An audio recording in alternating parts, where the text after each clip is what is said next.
Sebuah rumah mewah di kawasan Gambir, Jakarta Pusat siang tadi terbakar. Diduga kuat pemicu kebakaran akibat korsleting listrik di area bagasi mobil. Jalan Tanah Abang 5. Siang tadi, warga Gambir, Jakarta Pusat digegerkan dengan kebakaran sebuah rumah di Jalan Abdul Muiz, Tanah Abang 5, Gambir, Jakarta Pusat. Kencangnya angin di lokasi kejadian membuat kobaran api semakin membesar dan melahap seluruh bangunan rumah. Warga sekitar dan pemilik rumah berusaha memadamkan api dengan alat seadanya guna mencegah merambatnya api ke rumah lain. Tak berselang lama, 3 mobil dinas kebakaran Jakarta Pusat datang ke lokasi dan langsung melakukan pemadaman. Dugaan sementara penyebab kebakaran akibat korsleting listrik di area bagasi mobil. Namun, guna mengetahui penyebab pasti kebakaran, petugas kepolisian Polsek Gambir sedang menyelidiki dan melakukan olah TKP di lokasi kebakaran.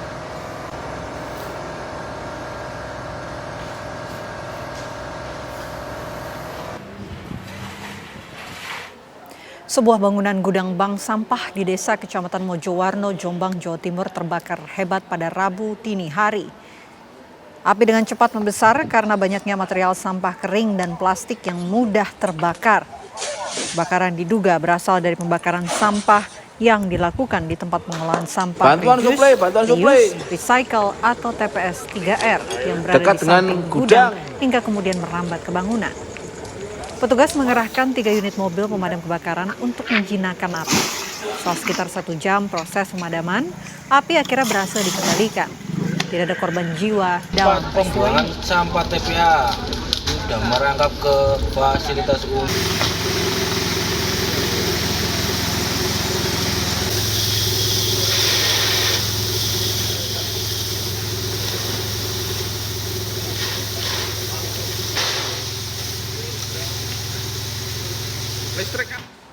Kejadian sadis di balik meninggalnya 3 anggota polisi saat penggerebekan narkoba di Katingan mulai terungkap. Ketiga korban diduga disiksa terlebih dahulu hingga meninggal sebelum akhirnya dibuang ke sungai. Berdasarkan hasil penyelidikan kepolisian terhadap saksi dan pelaku, kematian 3 personel polisi diduga kuat akibat penyiksaan dan kekerasan berat yang dilakukan secara berkelompok oleh geng bandar narkotika. Peristiwa bermula saat petugas melakukan penggerebekan di Desa Tumbang Kaleme pada Kamis dini hari. Polisi sempat mengamankan salah satu pelaku, namun teriakan dari dalam rumah memicu datangnya kelompok geng narkoba ke lokasi. Mereka diduga disiksa secara sadis menggunakan senjata tajam dan tumpul hingga tewas sebelum akhirnya jasadnya dibuang ke sungai untuk menghilangkan jejak. Ketiga anggota kepolisian yang gugur yaitu Aibda Yudi Perdana, Bribda Nopandri, dan Aibtu Sumaryanto. Kini pihak kepolisian telah mengamankan 3 pelaku yakni S alias A, R, serta N yang diduga ikut terlibat dalam penyerangan hingga pembunuhan.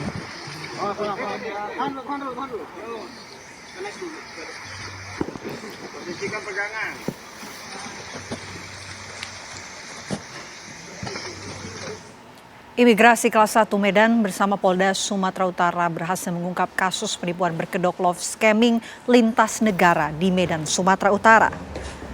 Dalam penggerebekan yang dilakukan aparat gabungan ini berhasil menangkap 7 warga negara asing terdiri dari 6 WNA Tiongkok dan 1 WNA Vietnam sebagai penanggung jawab operasi love scamming. Selain itu 31 warga negara Indonesia yang menjadi pekerja juga turut diamankan. Adapun modus operandi yang dilakukan yakni para pelaku menyamar sebagai wanita untuk melakukan aksi penipuan di platform media sosial. Mereka menyasar para pria berkeluarga negaraan Jepang sehingga para korban mengalami kerugian finansial. Petugas juga menyita sejumlah barang bukti seperti 7 buah paspor dengan visa kunjungan yang masih aktif, 120 unit telepon seluler, 55 unit komputer, 7 laptop, serta puluhan perangkat keras pendukung lainnya yang digunakan untuk melakukan aksi. Para WNA yang terlibat sudah dideportasi ke negara masing-masing dan dilakukan pencekalan selama 10 tahun. Sementara para WNA yang terlibat masih dilakukan penyidikan lebih lanjut oleh pihak kepolisian.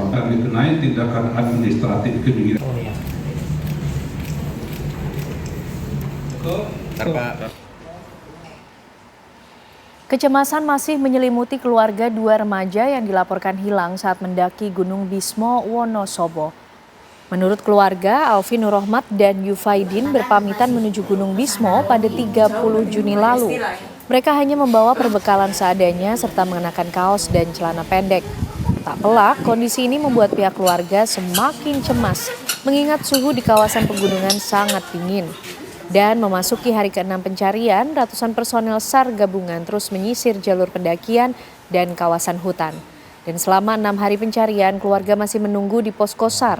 Mereka terus berharap agar ratusan personel gabungan yang menyisir Gunung Bismo dapat segera menemukan Apin dan Idin dalam keadaan selamat.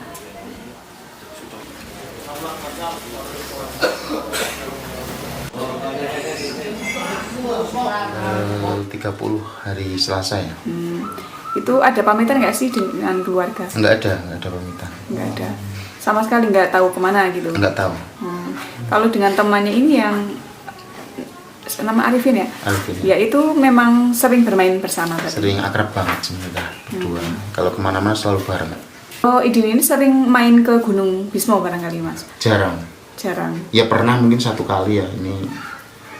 Ini mungkin yang kedua kali mungkin ya, baru ini. Yeah. Pas berarti Idin ini tanggal 30-nya tidak pamit, nggak tahu main kemana, terus tahu-tahu keluarga ini kok nggak ada, ini berarti pas ngehnya itu pas sore Marib kan belum pulang, terus sempat kita cari ke arah sana kan, sampai besoknya juga belum pulang. Berarti mulai dilakukan pencarian pada sore itu juga ya? Malamnya sudah sempat ada pencarian. Perginya itu bawa bekal atau apa gitu Mas? Bawa sedikit, paling kerupuk ya, kerupuk sama roti cuma sedikit lah. Itu cuman mungkin bakal dimakan 1 kali pun udah habis lah, bakal sedikit.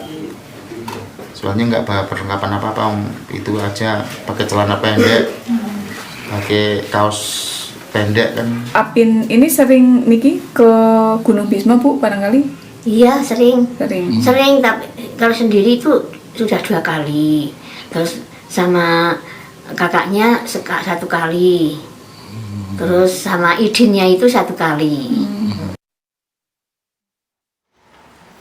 Dan saat ini pemirsa, kami telah tersambung bersama dengan Koordinator Pos Basarnas Wonosobo, ada Pak Dhani Fitra Maulana. Selamat malam Pak Dhani.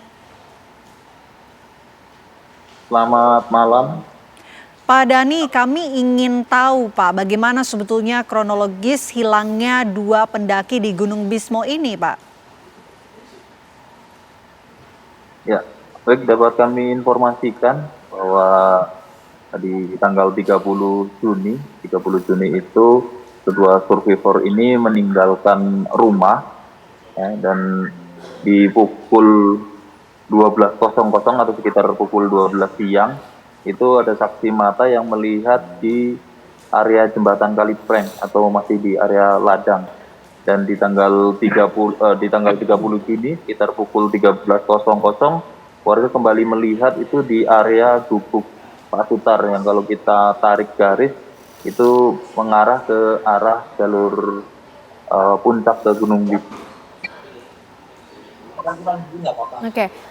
Lalu Pak Dhani, apakah sudah ada tanda-tanda yang mengarah pada keberadaan 2 pendaki ini Pak? Ya, untuk sampai hari ini di pukul 18.00 bahwa untuk survivor ini masih nihil ya, belum ada tanda-tanda. Kami sampai saat ini juga belum menemukan adanya ceceran atau adanya jejak di mana posisi kedua survivor ini berada. Apa yang menjadi kesulitan dari tim SAR untuk melakukan pencarian ini? Ya, ada pun beberapa kesulitan. Yang pertama adalah minimnya saksi mata yang melihat, kemudian minimnya barang bawaan yang dibawa oleh survivor, ya, yang mengakibatkan jadi mungkin cecerannya yang dibuang juga terbatas. Dan juga di kondisi kontur di sisi selatan Gunung Bismo ini bisa dibilang lumayan ekstrim. Oke. Lalu apa upaya yang tengah dimaksimalkan Pak Dhani untuk bisa menemukan kedua pendaki ini? Ya, untuk hari ini kita memaksimalkan sumber daya yang ada. Jadi untuk personil kita fokuskan di di 4 area, yaitu ada seru 1 di area puncak Gunung Bismo, kemudian di seru 2 itu berada di area pos 3 dan pos 4 jalur Deronduwur, yang dimana posisinya berdekatan atau areanya itu dilintasi ketika jalur itu menuju ke puncak. Kemudian untuk seru 3 itu kita maksimalkan di pengkliran area di area Bukit Sembrani. Jadi kalau Bukit Sembrani kita sudah bisa pastikan clear hari ini, besok terfokus di area-area yang memang belum difokuskan. Kemudian Baik. di seru 4 kita kerahkan dari rekan-rekan basecamp Tegal Sari, Gunung Bismo via Tegal Sari untuk melaksanakan penyisiran di jalurnya, demikian. Oke, tentu kami kirimkan doa yang terbaik agar kemudian 2 remaja ini bisa segera ditemukan dalam kondisi selamat. Terima kasih banyak Pak Dhani sudah bergabung bersama kami di Apa Kabar Indonesia Malam. Selamat malam Pak Dhani. Pemirsa, kami hadirkan informasi lainnya untuk Anda. 3 gudang di kawasan Taman Tekno Serpong, Kota Tangerang Selatan, Banten hangus terbakar pada Rabu siang. Kobaran api berawal dari sebuah gudang penyimpanan power bank. Api dengan cepat membesar sehingga merambah ke bagian gudang plastik dan kertas. 18 unit pemadam kebakaran dikerahkan ke lokasi kejadian untuk menjinakkan api agar tidak merembet ke bangunan lain. Beruntung tidak ada korban jiwa dalam peristiwa kebakaran ini dan kerugian ditaksir mencapai miliaran rupiah.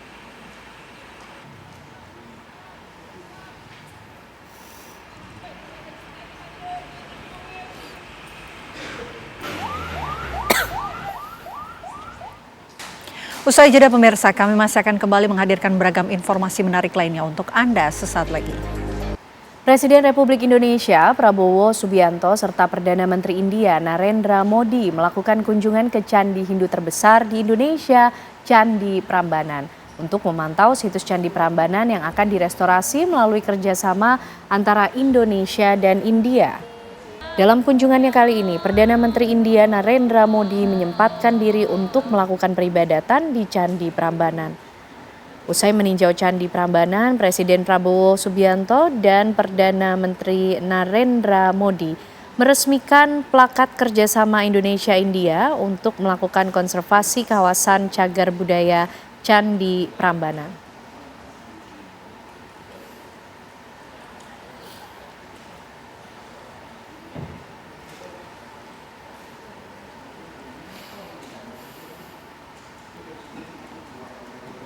Gelombang operasi tangkap tangan oleh Komisi Pemberantasan Korupsi KPK terus menyeret kepala daerah. Tahun 2026 ini sudah ada 9 pimpinan daerah yang menjadi tersangka korupsi.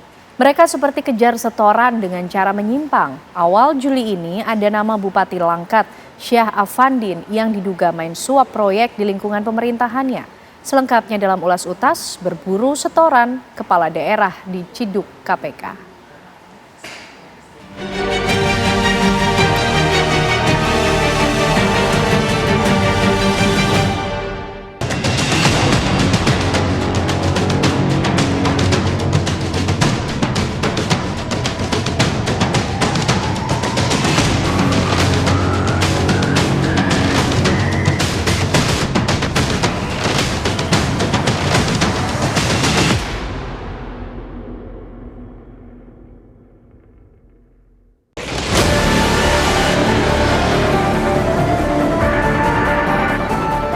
Berakhir sudah sepak terjang Bupati Langkat nonaktif Syah Afandin alias Ondip dalam menyelewengkan kekuasaannya sebagai kepala daerah. Ia diciduk oleh Komisi Pemberantasan Korupsi KPK di rumahnya di Medan, Sumatera Utara dalam operasi tangkap tangan OTT pada Kamis 2 Juli 2026. OTT diduga berkaitan dengan kasus suap proyek di Dinas Pendidikan dan Dinas Perumahan serta kawasan permukiman di Kabupaten Langkat, Sumatera Utara. Selain Bupati Langkat, KPK juga mengamankan 1 aparatur sipil negara serta 5 orang dari pihak swasta di 2 lokasi lainnya. Mereka telah ditetapkan sebagai tersangka dan dilakukan penahanan. Kita melakukan kegiatan tertangkap tangan untuk dugaan tindak pidana korupsi terkait suap proyek di Kabupaten Langkat tahun 2025-2026. Pada tahun 2025, Saudara YQB selaku pihak swasta sekaligus tim sukses SAF pada Pilkada 2024 mendapat paket pekerjaan proyek di Dinas Pendidikan dan Dinas Pemukiman Langkat melalui metode pengadaan langsung atau PL. Nama Pak Bupati Langkat nonaktif Syah Afandin sontak menambah panjang daftar kepala daerah yang terjerat kasus korupsi.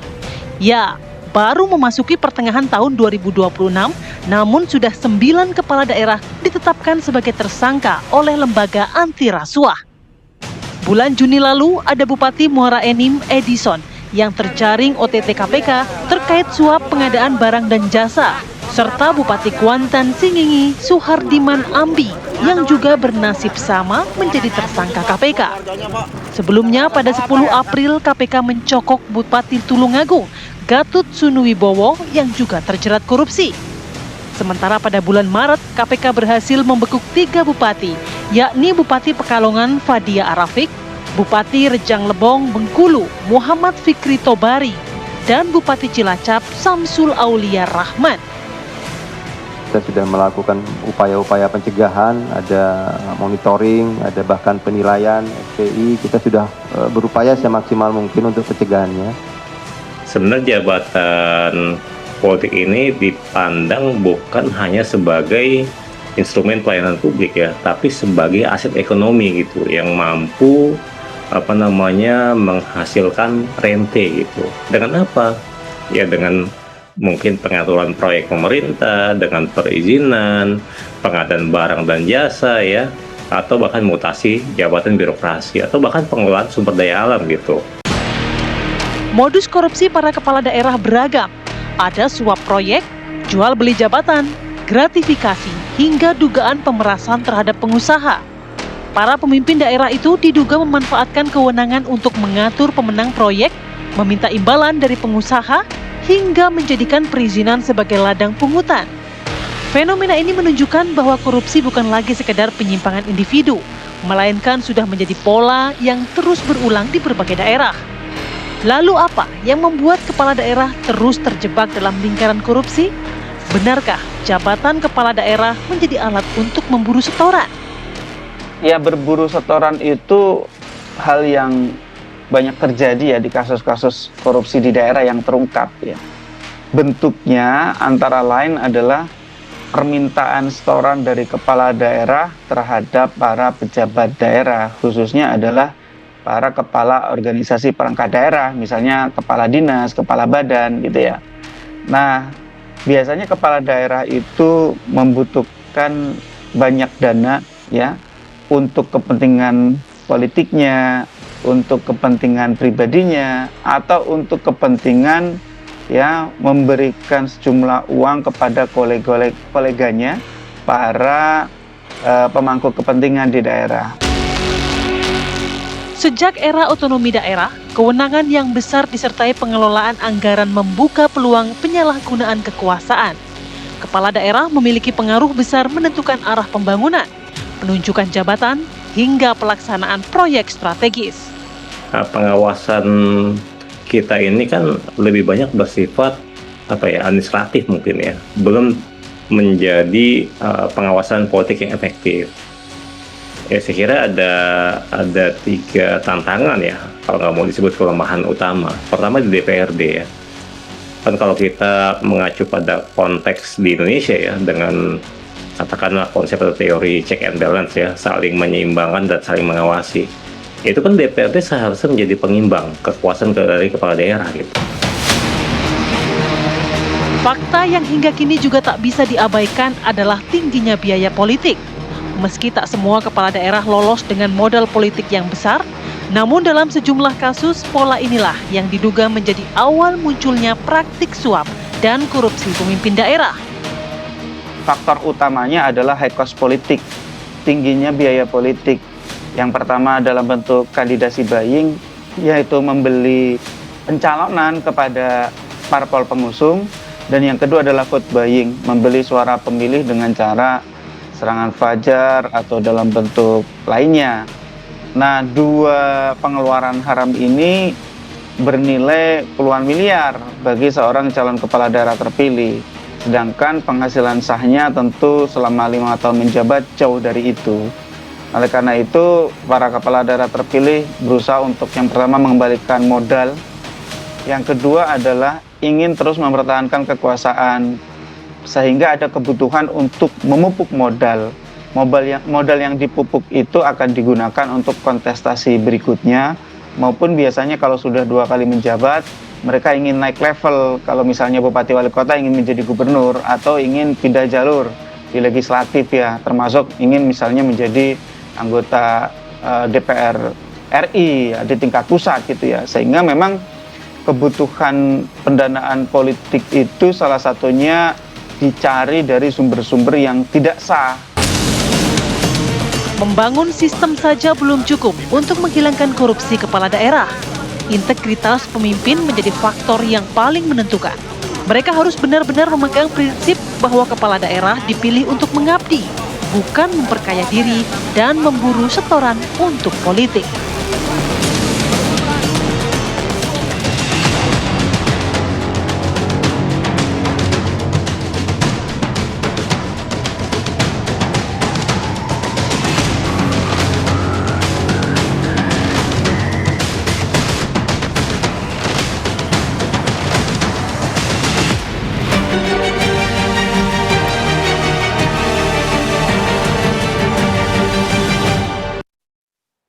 Pemerintah Indonesia berencana mengirim delegasi untuk menghadiri upacara pemakaman pemimpin tertinggi Iran Ayatullah Ali Khamenei. Kehadiran delegasi Indonesia merupakan bentuk penghormatan sekaligus penegasan komitmen untuk terus menjaga hubungan baik dengan Republik Islam Iran. Menlu Sugiono menyatakan hingga kini pemerintah masih menunggu konfirmasi dari otoritas Iran terkait waktu dan lokasi yang dapat dihadiri oleh delegasi Indonesia. Menurutnya, koordinasi dan komunikasi dengan pemerintah Iran terus berlangsung. Menghadiri upacara pemakaman tersebut. Karena seperti kita ketahui juga bahwa ada prosesi. Berarti sebagai utusan khusus presiden, Pak, berangkatnya, Pak? Sebagai ketua MPR. Sebagai utusan khusus presiden. Utusan khusus presiden. Sebagai dari ketua MPR ya, Pak? Iya, sebagai utusan khusus presiden. Jadi kalau ada yang bilang kritik MPR diperintah atau diutus oleh presiden, tanggapannya gimana? Ya, MPR dan presiden itu kan sama-sama sebagai lembaga negara. Jadi presiden itu kan kepala negara. Kepala negara itu memiliki kewenangan untuk mengambil keputusan siapa saja yang bisa dianggap layak untuk mewakili negara. Dalam kasus ini yang dianggap, tentu pertimbangannya bentuk pertimbangan presiden. Karena itu. Pemirsa, jutaan warga Iran memadati Masjid Agung Imam Khomeini di Teheran untuk mengikuti sholat jenazah massal pemimpin tertinggi Iran Ayatullah Ali Khamenei. Di tengah prosesi pemakaman, seruan untuk membunuh Presiden Amerika Serikat Donald Trump ini menggema sebagai luapan kemarahan dari warga Iran. Apa yang melatar belakangi gema balas dendam tersebut? Kami akan membahasnya untuk Anda di Apa Kabar Indonesia Malam usai jeda. Pemirsa, di tengah prosesi pemakaman dari pemimpin tertinggi Iran Ayatullah Ali Khamenei, terdengar seruan balas dendam dan juga membunuh Donald Trump, Presiden Amerika Serikat yang kemudian menggema dari warga Iran sebagai bentuk kemarahan. Apa kira-kira yang melatar belakangi seruan tersebut? Kita akan membahasnya malam hari ini bersama dengan 2 orang narasumber yang sudah hadir di Apa Kabar Indonesia Malam. Tentunya ada Mas Anton Ali Abbas dari SIDE, tentunya pengamat militer kita, Kepala Center for Intermestic and Diplomatic Engagement. SIDE, terima kasih Mas Anton.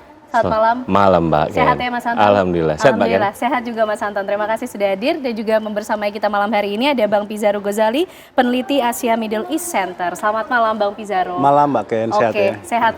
Bang Pizarro, mungkin kalau kita lihat dari crowd-nya sendiri ya, jutaan warga Iran ini mengiringi setiap prosesi pemakaman dari Ayatullah Ali Khamenei.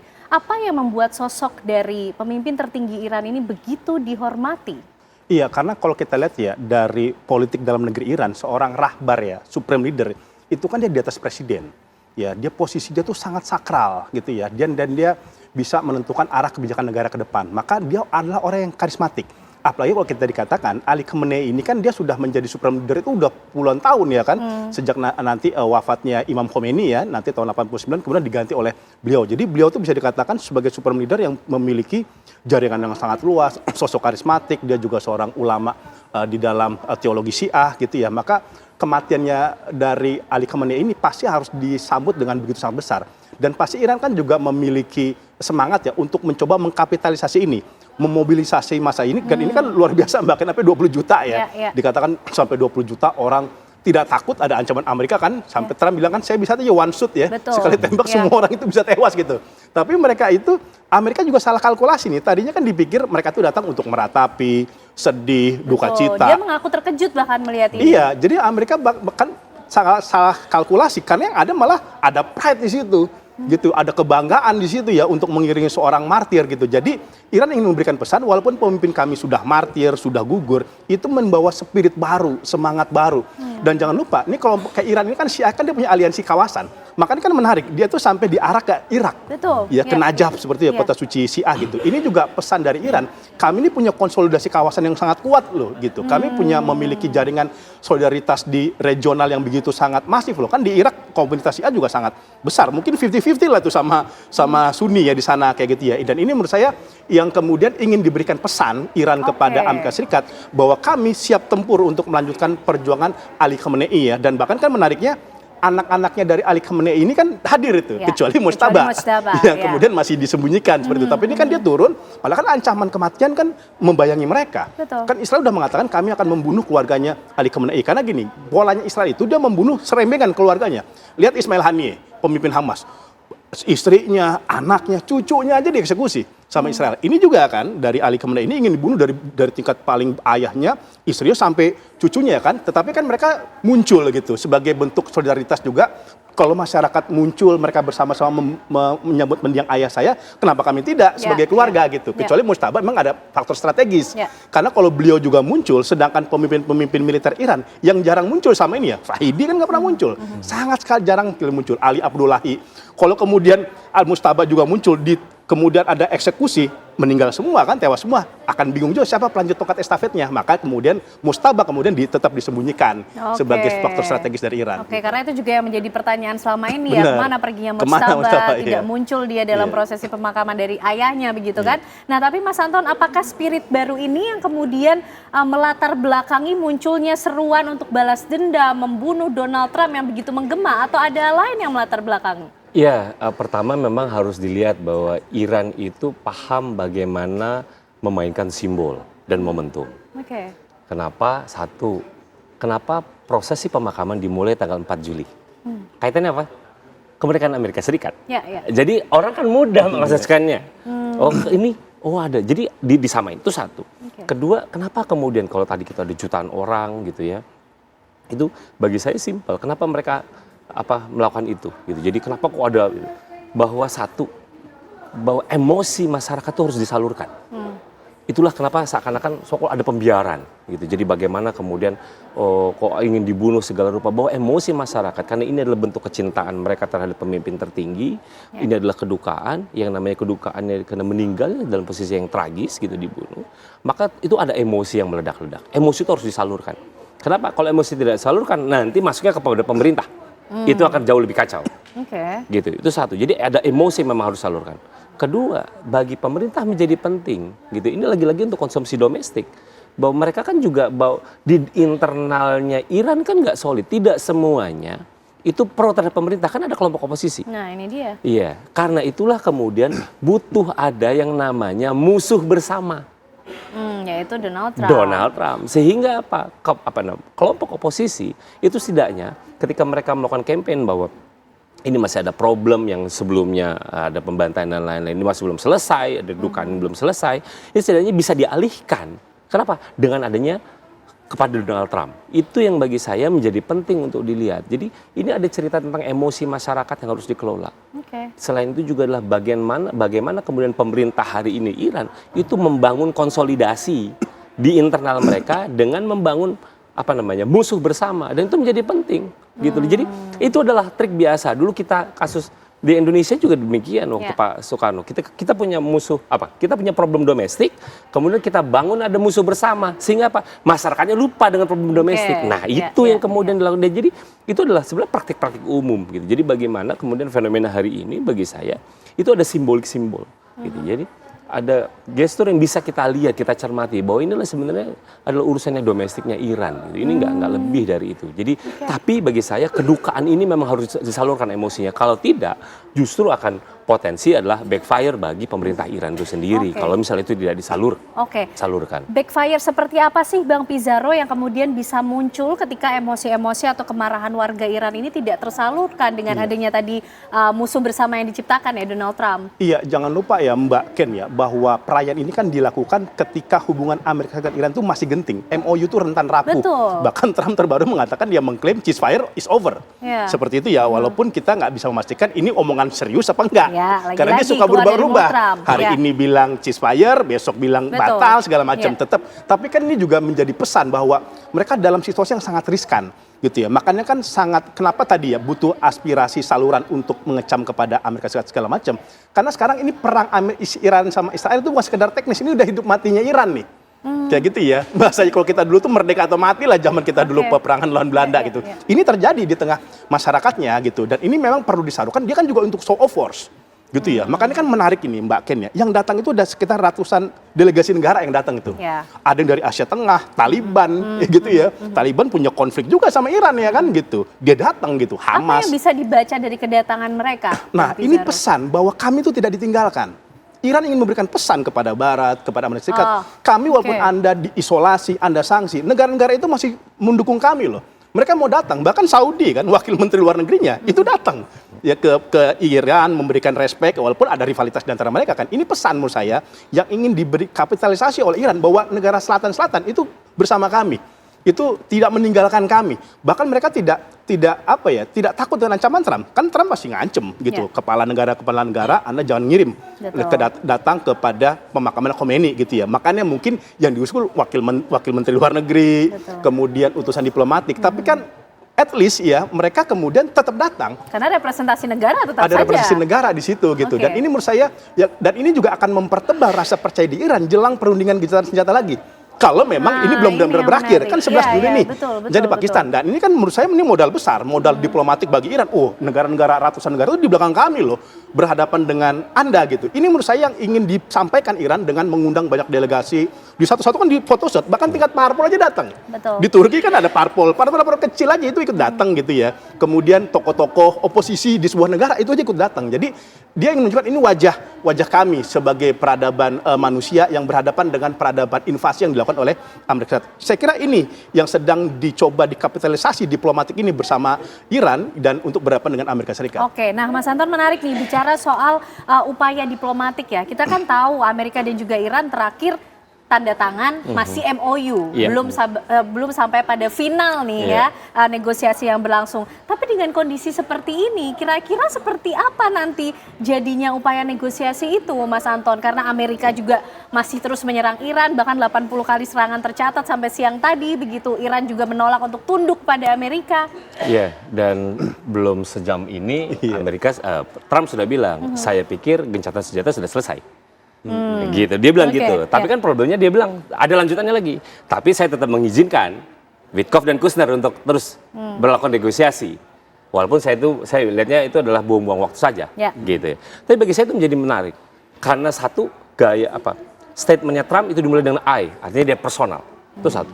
Kedua, ketika dia menegaskan bahwa delegasi tetap melakukan perundingan, itu artinya apa? Oh ya, gaya Trump tetap melakukan seperti ini. Bagaimana dia menggunakan dua pendekatan sekaligus, pendekatan militer dan juga negosiasi. Kenapa kemudian dia melakukan misalnya ini 80 kali serangan? Cuma ingin memaksa bahwa, hei Iran, tunduk dengan saya akan serang Anda, gitu. Tapi kan problemnya Iran adalah ketika Amerika Serikat sejak kemarin mencabut sanksi sementara, jadi bahwa udah nggak boleh jual minyak lagi, itu kan menjadi problematik bagi Iran. Iran kan loh, kalau misalnya pasal 7 MOU saja Anda sudah nggak mau implementasi lagi, buat apa kita lanjutkan gitu. Tapi bagi saya ini menjadi menarik bahwa para pihak yang bertikai ini kemudian sama-sama menggunakan cara yang sama, menggunakan kekuatan militer di tengah negosiasi. Jadi negosiasi di bawah peluru nih, gitu. Ini yang sama-sama dilakukan itu. Tapi saya melihatnya gitu, bahwa peluru yang dilontarkan itu sejauh ini ya. Saya tidak bisa bicara besok atau sejauh ini itu selalu dilakukan terukur. Jadi yang diserangnya adalah yang pinggirannya saja, misalnya gitu. Jadi Amerika menyerang di wilayah pinggiran. Lalu misalnya Iran menyerang Bahrain dan Kuwait, gitu. Belum melebar kemana-mana, gitu. Jadi bagi saya, sekalipun mereka bersuara keras, sekalipun mereka bertukar peluru, tapi itu mereka mencoba untuk memitigasi dampak dan juga efek sampingnya, sehingga dengan kata lain ini lagi-lagi ini untuk pemenuhan publik domestiknya. Bagaimana di Trump misalnya itu kan sudah banyak tekanan, gitu. Jadi bagaimana kemudian publik pendukungnya Trump termasuk juga anggota Kongres dan lain-lain kan tuh sebel. Kenapa kok ngasih Irannya banyak banget, gitu. Sementara di sisi lain di Iran, IRGC misalnya dia sebel, ini nggak akan pernah kita kasih yang namanya Hormuz itu tanpa kontrol Iran, gitu. Ini kan jadi kunci, ini ngunci apa yang dilakukan oleh Iran dengan dia menembaki 3 tanker itu kan itu bentuk bahwa ini Hormuz bagi kami, ini interpretasi kami, patuhin. Gitu. Jadi dia clear ini, tapi bagi saya ini lagi-lagi ini cerita tentang bagaimana negosiasi dilakukan di bawah peluru. Nah, itu yang kita akan bahas di segmen berikutnya, bagaimana kemudian negosiasi ini dilakukan di bawah peluru karena di situasi berkabung saja Amerika masih terus melakukan serangan, Bang Pizarro. Kita ingin bahas ini nanti usai jeda, kami kembali hadir untuk Anda pemirsa. Baik, kita lanjutkan diskusi malam hari ini yang tentunya semakin naik segmennya, semakin seru membahas apa yang terjadi antara Amerika dan juga Iran. Karena Bang Pizarro, Donald Trump sendiri yang kemudian memberikan waktu untuk melakukan prosesi pemakaman, ada masa berkabung. Tapi justru di tengah masa berkabung tersebut, Amerika juga kembali melakukan serangan. Gimana ini? Iya, ini sebenarnya tidak begitu mudah kita prediksi sebenarnya gitu ya. Karena memang kadang Donald Trump ini nggak memiliki sifat politik yang sangat tetap gitu. Kan sebenarnya udah banyak yang memberikan masukan, termasuk negara Teluk, agar jangan deh nyerang pas ketika pemakaman. Ini benar-benar red line lah, jangan diserang seperti itu. Walaupun kita nggak bisa memastikan bahwa Trump itu nggak akan nyerang. Terbukti kan sekarang. Memang dia tidak direct langsung kepada pemakaman, tapi kan serangan dia kepada Bandar Abbas, kepada wilayah Selat Hormuz, itu kan bukan kebetulan. Itu pasti dilakukan untuk merusak kesahduan masyarakat Iran yang hari ini betul-betul turun ke jalan menyambut arak-arakan dari Ali Khamenei. Dan dia juga ingin memberikan pesan bahwa kita masih superior loh, kita masih bisa menyerang walaupun Anda sedang berduka, kita jeda sementara, tapi kita kendali penuh militer. Amerika masih bisa melakukan seperti itu. Saya kira itu ingin memberikan pesan. Karena kan gini, masyarakat Iran itu kan juga mengucapkan yel-yel kematian kan bagi Donald Trump gitu. Kematian bagi Donald Trump, kematian bagi Amerika Serikat. Dan pasti kemudian ini kan Trump itu juga panas melihat dia betapa sangat hancurnya kredibilitas Amerika Serikat dan muka dia di sana gitu. Makanya kemudian ini dimanfaatkan sekecil apapun pelanggaran senjata yang menurut Amerika Serikat itu pelanggar, itu pasti akan dikapitalisasi sama dia. Ini kan contoh, misalkan Iran itu kemudian kemarin melakukan penembakan terhadap beberapa kapal-kapal yang melewati Selat Hormuz tapi nggak koordinasi sama dia. Seperti itu. Kemudian langsung kan dibalas sama Amerika Serikat, langsung menyerang kepada Iran. Jadi sangat sensitif gitu ya. Apapun pelanggaran kita sekecil apapun itu pasti akan dikapitalisasi sama dia. Dan ini menurut saya bukan tidak mungkin. Ini akan semakin jauh nih jarak antara negosiasi dan diplomasi antara Amerika dengan Iran. Tapi emang Mbak Ken, polanya Amerika ini kan bukan barang baru. Dia tuh pola dia diplomasi, dia tuh talk and fight. Dia ngomong diplomasi tapi tetap nyerang gitu. Dan ini bukan hanya dalam konteks Iran, Vietnam gitu juga. Perundingan di Paris sama Vietnam Utara tetap aja diserang itu Vietnam sama Amerika Serikat gitu. Ini untuk kemudian juga ini leverage bagi Amerika Serikat kan jelang nanti 11 Juli nanti di Pakistan akan ada negosiasi lagi. Amerika ingin superior dan kemudian kan juga tidak kebetulan menurut saya yang diserang pangkalan-pangkalan strategis Iran. Pangkalan drone-nya, gudang rudalnya, kemudian radarnya, itu sekaligus kemudian ingin melumpuhkan kekuatan Iran agar ketika di diplomasi, Iran tuh nggak benar-benar pede. Karena beberapa fasilitas infrastruktur itu mulai diserang oleh Amerika Serikat. Tapi kan tentu masalahnya, Iran ini kan bukan negara yang cuma diem aja ketika diserang. Terbukti sekarang 85 loh titik diserang di Kuwait, di Bahrain, dan lain sebagainya. 85, artinya kan ini serius loh. Iran gitu. Kami sedang berduka, Anda serang, kami bisa melakukan serangan yang lebih besar loh, seperti itu. Dan khawatirnya ini belum digerakin nih proksi-proksi regional ini. Houthi, kemudian Hasad Asabi di Irak, kemudian Hizbullah. Israel aja masih nyerang Hizbullah sampai sekarang. Masih nyerang Lebanon Selatan. Nah, ini kita kekhawatiran kalau diplomasi deadlock, buntu, dan kemudian Trump benar-benar mengatakan ceasefire is over, menurut saya eskalasi akan kembali meningkat. Oke, nah Mas Anton, ini tidak masa berkabung saja, eskalasi serangan tentu juga menimbulkan situasi yang panas ya, apalagi di masa berkabung gitu. Tadi Bang Pizarro juga bilang ini udah red line nih kalau di masa berkabung. Nah tadi juga di awal kita sempat bertanya-tanya di mana kehadiran dari Mojtaba Khamenei itu sendiri. Nah menurut Mas Anton, apa yang kemudian menyebabkan Mojtaba ini tidak muncul sampai sekarang? Apakah betul karena adanya dugaan bahwa ini untuk melindungi keamanan dari Mojtaba itu sendiri karena Amerika bisa saja menyerang? Ada banyak tafsir tentang itu, gitu ya. Satu, ada yang bilang bahwa ini ngomong tentang keamanan. Kedua, itu kemudian kalau misalnya dia muncul, maka akan publik kemudian tahu bahwa dia memang terluka atau tidak terluka. Kalau dia terluka, parah atau tidak parah, kan langsung ketahuan. Gitu ya. Belum lagi kita akan bisa bertanya-tanya, memang apakah Mojtaba sekarang ini sedang ada di Teheran, di Iran, atau ada di tempat lain? Kan kita juga nggak tahu. Gitu ya. Nah, itu. Selanjutnya, ini yang kemudian jadi krusial. Kalau dia muncul, ini kan jadi posisinya genting nih. Sebelum perundingan itu dimulai, Mojtaba kan bilang, ngasih rilis bahwa sebenarnya saya tidak seutuhnya dengan draft MOU yang ditandatanganin, tapi nggak apa-apa negosiasi. Ketika dia keluar, nanti itu akan menjadi uji apakah seorang Mojtaba ini harismatik atau tidak, mampu membuat konsolidasi atau tidak, gitu. Jadi dia mau nggak mau dia harus bersikap. Lah kalau dia bersikap kemudian tidak dipatuhi, ini kan jadi lain soal lagi. Kenapa? Karena di domestik sendiri dia harus melakukan konsolidasi. Jadi jangan-jangan ini memang strateginya juga internal untuk buying time. Gitu. Atau memang IRGC itu memang lagi ada kontes gitu ya, kontes kekuatan dengan para diplomat, Kalibaf, lalu juga Menlu, ini berkontestasi. Lah kalau misalnya Mojtaba tidak mampu untuk mengontrol dua organ ini, justru nanti image dia sendiri yang ambruk gitu. Jadi memang ada banyak analisis yang bisa kita lihat kenapa dia tidak muncul gitu. Jadi kan itu akan jadi batu ujian dia pertama, apakah dia mampu melakukan konsolidasi kekuatan atau tidak ketika ini ada persaingan.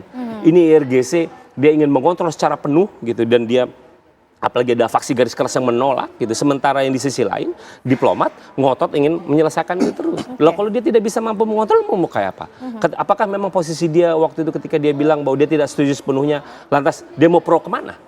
Betul. Ini kan akan menjadi problem sendiri gitu. Jadi mungkin jalan tengahnya adalah lebih baiknya tidak muncul saja, biarkan kemudian analisis yang kemudian multitafsir itu biarin aja bebas berkeliaran. Tapi di sisi lain bahwa Iran sendiri juga memanfaatkan momen kesedihan ini untuk menunjukkan kekuatan. Gitu. Jadi serangan dilakukan itu kan juga dalam konteks kedukaan. Gitu. Penembakan itu dilakukan kedukaan. Kalau memang mereka menghormati bahwa inilah masa berkabung, nggak akan melakukan tembakan itu. Gitu. Jadi maka tadi saya bilang bahwa para pihak baik Amerika Serikat maupun juga Iran sama-sama menggunakan yang namanya diplomasi koersif. Sama-sama bawa pentungan untuk kita lagi negosiasi gitu loh, saling mentung gitu. Jadi ya udah gitu. Jadi bahwa di satu sisi bahwa ada momen kedukaan, dan itu juga memperhatikan momentum. Tapi di sisi lain dua pihak ini sama-sama ingin meneruskan itu. Jadi jadi bagi saya tidak ada yang heran, jadi bukan karena wah Amerika tidak orang sama dan Iran juga tidak menghormati itu, mereka melakukan serangan. Gitu. Jadi mereka juga ingin menunjukkan bahwa kami punya kewibawaan. Kalau Anda tidak lapor sama saya tembak. Kalau kan kita bicara ini adalah masa berkabung, ya udah dilewatin dulu aja masa berkabungnya, toh juga sampai besok misalnya. Tapi kan nggak bisa nunggu besok, langsung diserang. Gitu. Jadi ini kan cerita yang berulang gitu. Ini kan eskalasi ini kan berulang. Akhir Juni lalu juga kayak gini juga gitu. Jadi bagi saya sih ini cuma ya masing-masing pihak itu bersilat lidah bagaimana membangun narasi yang mendukung bagi mereka sendiri. Lagi-lagi bagaimana kemudian mengemasnya dan itu lagi-lagi ini audiensnya adalah politik domestik. Oke. Nah Bang Pizarro, apa kira-kira sikap yang paling mungkin dilakukan oleh Iran melihat serangan yang masih terus dilakukan oleh Amerika di masa berkabung ini? Masih ada besok juga bisa kita bilang acara puncaknya ya, pemakaman dari Ayatollah Ali Khamenei. Saya sangat khawatir Mbak ya melihat situasi terakhir. Eskalasi ini akan kembali meningkat menurut saya. Pertama, Amerika sekarang dia mencabut kembali, tadi kan dia melonggarkan sanksi ekonomi atau ekspor minyak Iran. Tapi sekarang dicabut lagi tuh. Diberikan sanksi lagi sama Amerika Serikat. Ini membuktikan tampaknya Amerika Serikat semakin keras sama Iran. Irannya juga sama, dia semakin keras. Contoh Mbak Ken ya, ini menarik. Yang ditembak itu kapal Qatar di wilayah Selat Hormuz. Padahal Qatar itu mediator. Dan Menlunya Iran itu bertemu Menlu Qatar. Menlu Qatar pun hadir dalam pertemuan di Swiss yang di tengah Islamabad. Tetapi masih diserang. Ini artinya tampaknya faksi diplomat Iran itu tidak punya kewenangan penuh dalam melakukan negosiasi dengan Amerika Serikat. Buktinya kemudian IRGC melakukan serangan kepada kapal Qatar yang seharusnya itu kan dijaga lah sama dia. Oke, ini kapal Qatar, ini dia mediasi, mungkin diberikan privilege, tapi kan enggak. Tetap itu disikat itu sama Iran. Artinya apa? Ini faksi garis kerasnya Iran kemungkinan ini akan muncul sekarang lebih dominan. Dan itu bisa kita lihat ketika terjadi iring-iringan pemakaman tokoh-tokoh yang jarang muncul selama ini. Fahidi, Ali Abdullahi, Angkatan Lautnya IRGC, itu tiba-tiba muncul. Dia ingin memberikan pesan, sebenarnya Iran itu di kekuasaan kami loh. Di tangan kami loh, bukan faksi diplomat. Dan tidak kebetulan juga Mbak Ken, menariknya ketika iring-iringan itu ada yel-yel pengkhianat, yel-yel ucapan pengkhianatan yang disampaikan kepada ke siapa Bang Pizarro? Presiden Iran, Masoud Pezeshkian, dan Menlunya Iran, Abbas Araghchi. Itu disampaikan loh, Anda pengkhianat gitu. Padahal Kenapa ini kan, sampai disampaikan seperti itu? kenapa? Karena dinilai terlalu lunak sama Amerika Serikat. Contoh gitu ya, kita sudah menekan MOU sama Amerika Serikat belum mencairkan uang kepada kita. Kita sudah menekan MOU, Hizbullah masih diserang sama Israel. Kita sudah teken sama MOU, tetapi Amerika tidak mengakui Selat Hormuz. Ini kan kemudian dianggap dia ini terlalu lunak berhadapan dengan Amerika Serikat. Makanya bagaimana nanti sikap Iran ke depan, saya kira ini akan lebih banyak didrive pada tokoh-tokoh garis keras, headlinernya Iran yang sekarang memang tampuk kepada IRGC gitu ya. Karena kelihatan nih dalam situasi sekarang ini, dan mereka balasannya nggak main-main loh, 85 kepada Kuwait, kepada Bahrain. Padahal kan selama ini kan ada upaya untuk mencoba agar kemudian negara-negara Teluk ini tidak diserang seperti itu oleh Iran, tetapi tetap disikat sama dia. Karena itu tadi, Iran sekarang melihat perlawanan sama Amerika itu udah hidup mati bagi Iran. Buat hanya sekedar merespon, balas dendam gitu. Dan bukan tidak mungkin, kalau ini terus terjadi, ini gencatan senjata yang sudah dibangun, itu sementara di-delay sama Iran gitu. Dan ini juga menurut saya menjadi konsumsi Amerika untuk NATO. Kan dia mengatakan, Trump itu mengatakan ceasefire is over. Itu kan di depan sekjen NATO itu, Mark Rutte. Gitu ya. Kan selama ini kan Amerika Serikat seperti diisolir sama NATO.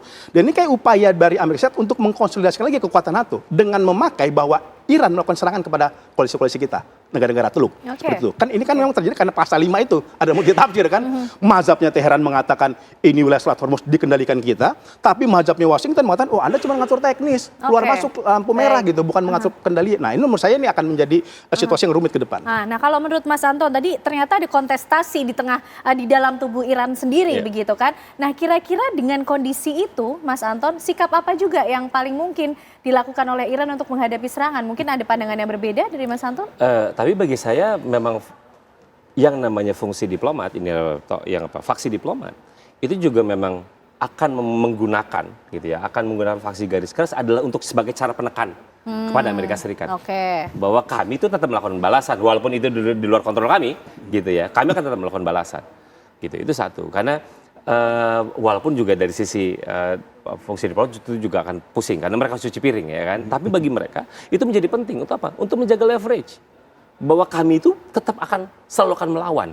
Gitu. Apa yang kami lakukan adalah satu untuk menunjukkan kewibawaan, kedaulatan, dan kami menunjukkan bahwa kami tidak pernah takut sama Amerika Serikat. Yang kami serang adalah instalasi Anda 85 titik. Walaupun itu misalnya di negara-negara Teluk itu sudah melakukan protes. Arab Saudi, lalu Bahrain, yang diserang-serang itu protes. Kecuali misalnya Oman dan Qatar, karena mereka khawatir ini kolaps. Mereka berharap bahwa masing-masing pihak sama-sama menjaga diri dan tetap ingin meneruskan. Tapi yang lain kan sudah mulai mengecam. Gitu, untuk Iran, posisinya Iran gitu. Tapi bagi saya, yang di Inter walaupun mereka mengkonsolidasi, tapi dalam perundingan itu akan tetap dimanfaatkan gitu. Itu menjadi alat penting untuk menekan gitu. Jadi bahwa kami itu walaupun Anda menyerang kami tetap melakukan serangan balasan. Kami tidak pernah takut, kami tidak pernah tunduk. Meskipun misalnya serangan itu juga akan dilakukan esok hari pada saat pemakaman, apa yang akan kita lihat Mas Anton baik dari Iran sebagai sebuah respon bila Amerika melakukan serangan? Bagi saya Presiden Trump itu akan tetap berhitung. Ini itu sudah makin dekat ke pemilu selak. Kemarin itu sudah dapat enak ketika harga minyak turun. Apalagi kemudian Arab Saudi mencoba untuk menjual murah ke pasar Asia. Ini lagi coba untuk itu. Jadi kalau ini nanti full eskalasi lagi, walaupun tetap ada ruang pulang itu terjadi, itu kan akan meningkatkan apa? Yang digerus apa? Yang digerus kan di publik dia lagi, pemilih dia lagi. Kenapa? Pemilih dia kan terbelah. Yang keras itu adalah politisinya, yang keras itu politisinya, bahwa kenapa kok banyak ngasih kompensasi pada Iran.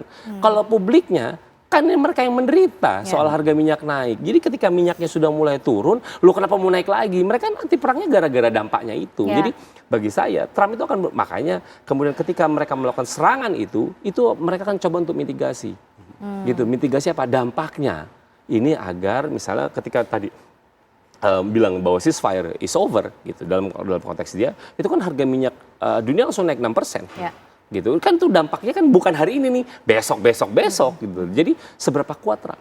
Walaupun juga tadi saya juga nggak yakin, walaupun Mark Rutte bilang saya bisa memahami dan itu diperlukan serang kepada Iran, tapi saya nggak yakin apakah kemudian NATO akan mendukungnya. Enggak, NATO lagi pusing, ada perang namanya Rusia Ukraina, itu juga tetap harus dipikirkan. Jadi bagi NATO walaupun itulah simbol gitu dari Trump ingin mengajak konsolidasi NATO juga pusing. Ini ada Anda kan udah mau siap-siap pergi nih gitu. Jadi bahwa kami juga dukungan statementnya statement diplomatik aja gitu. Apakah kami ingin ikut mendukung Anda? Ya itu nanti lain cerita gitu loh. Walaupun Mark Rutte memberikan apresiasi terhadap serangan, tapi kan lain cerita nanti ketika apakah mereka ikut terlibat atau tidak. Dan jadi bagi saya itu tetap akan dimanfaatkan walaupun mereka lagi beda jalan, beda sikap nih antara faksi garis keras dengan faksi diplomat. Ini tapi kali ini mereka sama-sama memanfaatkan itu.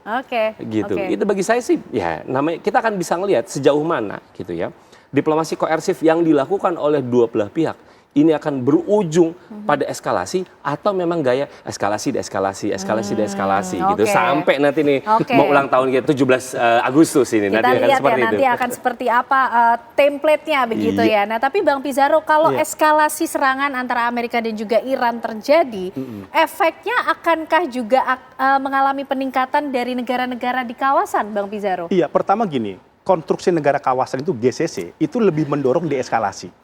Karena tuh mereka tuh kan gini, negara-negara Teluk sekarang itu karena minyak itu decline, dia kan sedang diversifikasi ekonomi untuk membuat mega proyek ekonomi.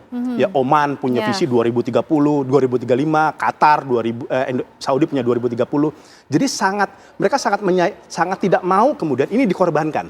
Ya hanya untuk perang antara Amerika dengan Iran. Saya kira mereka akan mendorong tetap adanya deeskalasi. Gitu ya. Dan tetap kemudian jalur Hormuz itu terbuka lebar sama mereka. Makanya kan kemudian ini kan Qatar negara yang menurut saya Qatar ini negara yang paling aktif sekarang mencoba untuk melakukan, yuk kita maju lagi ke meja perundingan.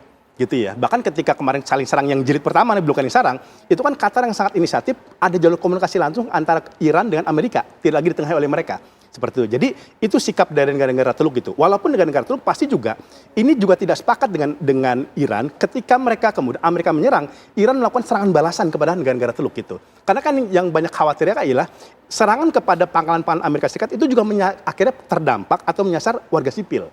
Gitu. Dan ini yang sangat makanya kan GCC mengeluarkan kutukan kan dari serangan Iran kepada wilayah-wilayah Teluk kayak Bahrain, Kuwait dan sebagainya. Jadi ini yang sangat diwanti-wanti, apalagi masalah Gaza belum selesai ya kan, masalah wilayah di Yaman, Sudan, Somalia belum selesai, ditambah masalah ini, saya yakin ini akan menambah pusing dari negara-negara Teluk gitu. Jadi mereka akan mendorong adanya perundingan kembali antara Amerika dengan Iran. Tapi kan masalahnya kan dua-duanya sama-sama keras nih, ya kan? Masalahnya kayak gitu ya kan. Yang namanya juga mediator, mereka kan semaksimal mungkin untuk kemudian melakukan negosiasi ya.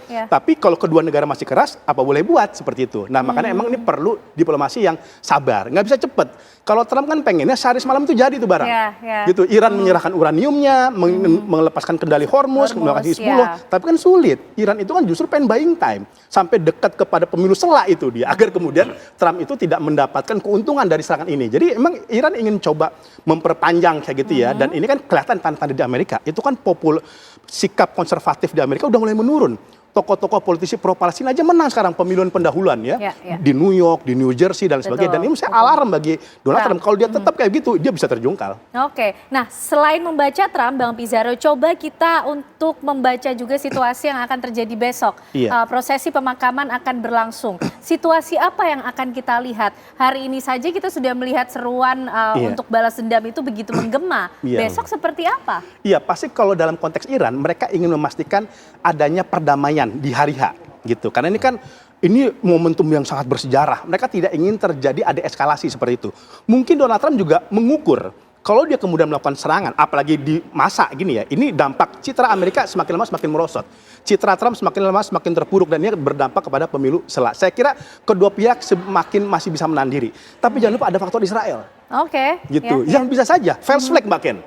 Mereka ada nyuruh orang dia kan punya jaringan Mossad banyak di Iran. Nyuruh orang melakukan serangan atau misalnya bom bunuh diri, bisa, kita tidak mengharapkan. Tapi pola Israel selalu seperti itu. Gitu. Dan ini yang tidak kita khawatirkan, kemudian ada aksi-aksi yang sifatnya false flag dan kemudian mengacaukan dan akhirnya terjadi chaos lagi di wilayah Timur Tengah gitu. Ini yang sekali lagi tidak kita harapkan. Nah, kalau Mas Anton memprediksinya seperti apa esok hari? Saya pikir satu, bahwa emosi warga tetap harus dikelola. Oke. Gitu. Jadi semoga pemakaman ini tidak menimbulkan korban jiwa, karena tahun 89 itu pernah menimbulkan korban jiwa. Gitu. Jadi pemakaman, kenapa? Ya ini kan bentuk kecintaan kan. Jadi yang namanya kecintaan, adanya emosi itu harus tetap dikelola. Itu satu. Jadi ada urusan bahwa bagaimana pemakaman ini antusiasme ini harus tetap dikelola, karena bagaimanapun juga pemerintah itu tetap butuh, mau RJC mau pemerintah itu butuh untuk itu. Gitu. Itu satu. Kedua, bahwa nanti kita cerita tentang perundingan itu udah sebenarnya lain soal. Gitu. Karena perundingan itu pasti akan cerita tadi menggunakan dua pendekatan tadi. Apakah kemudian misalnya ini kan menarik, misalnya kalau kita kaitkan dengan episode yang lain, itu Macron datang ke Syria, ada bom di dekat hotelnya, gitu ya. Siapa yang melakukan kita juga belum tahu. Tapi itu Mossad mungkin kan melakukan itu. Israel adalah faktor yang paling tidak bisa dikontrol oleh Amerika Serikat. Dia memang tidak menghendaki adanya perdamaian. Kalau misalnya besok ternyata akan ada amit-amit ada serangan bom bunuh diri misalnya, kita nggak pernah tahu ada di mana. Kenapa? Apalagi itu melibatkan jutaan orang.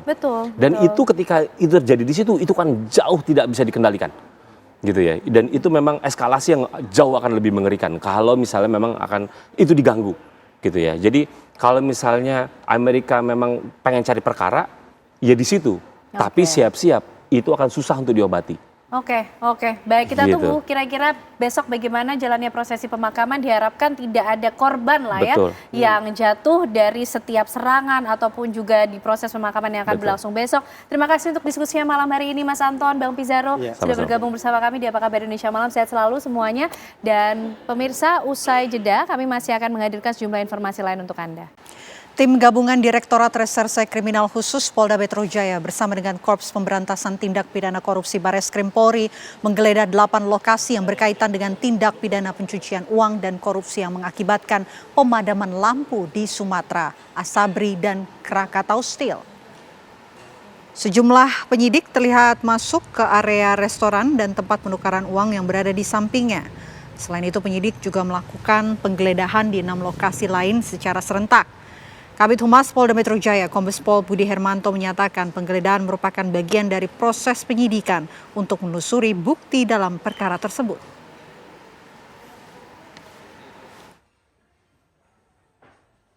Ya, hari ini kami akan menyampaikan kegiatan yang dilaksanakan oleh tim gabungan dari Kortas Tipikor bersama Polda Metro Jaya dalam melakukan penyidikan dugaan kasus korupsi meliputi suap, gratifikasi, dan pencucian uang. Ada beberapa lokasi saat ini secara serentak dilaksanakan penggeledahan, termasuk di lokasi sekarang Cafe The Plan dan Coin Money Changer. Ini kaitan tentang dugaan korupsi blackout batubara PLN, Asabri dan Krakatau Steel. Ini merupakan atensi Bapak Presiden untuk dugaan kasus korupsi menjadi perhatian kepolisian untuk melaksanakan pengungkapan dan proses penyidikan. Warga sekitar TPA Jatiwaringin, Kabupaten Tangerang, Banten mendesak pemerintah untuk direlokasi. Hal ini dikarenakan kebakaran TPA Jatiwaringin yang sudah berlangsung selama sepekan terakhir belum kunjung padam dan menimbulkan dampak asap. Sehingga hal ini mengganggu aktivitas dan kesehatan warga desa Tanjakan Bekar, Kecamatan Deraje, Kabupaten Tangerang. Meski 114 warga terdampak sudah berada di pengungsian, mereka menginginkan adanya relokasi tempat tinggal untuk jangka panjang. Hal ini dikarenakan dampak pencemaran TPA Jatiwaringin dalam hal ini kualitas udara masuk kategori bahaya. Terlebih, keberadaan TPA telah lama menimbulkan keresahan, terutama asap kebakaran yang kerap terjadi saat musim kemarau. Saat ini proses pemadaman TPA Jatiwaringin masih terus dilakukan oleh petugas gabungan dengan menerjunkan 4 helikopter waterbombing.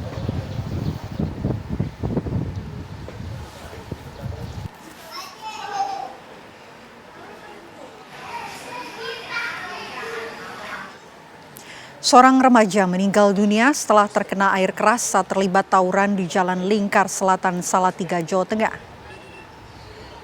Aksi tawuran yang menewaskan remaja berusia 14 tahun itu terjadi pada Kamis 2 Juli pekan lalu di Jalan Lingkar Selatan, Sidomukti, Kota Salatiga.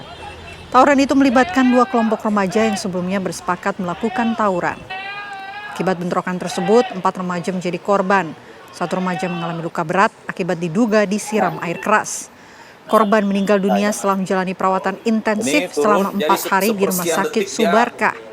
Sementara 3 lainnya mengalami luka sabetan senjata tajam, dan dalam kasus ini Polres Salatiga telah mengamankan 7 orang yang diduga terlibat tawuran. Tersangka IAR, warga tahun pelajar. Kabar tadi sekaligus menutup perjumpaan kita di Apa Kabar Indonesia Malam. Saya Vena Kintan. Dan saya Kenana, pemirsa serta teman-teman yang bertugas di Apa Kabar Indonesia Malam pamit. Terima kasih, selamat malam. Sampai jumpa.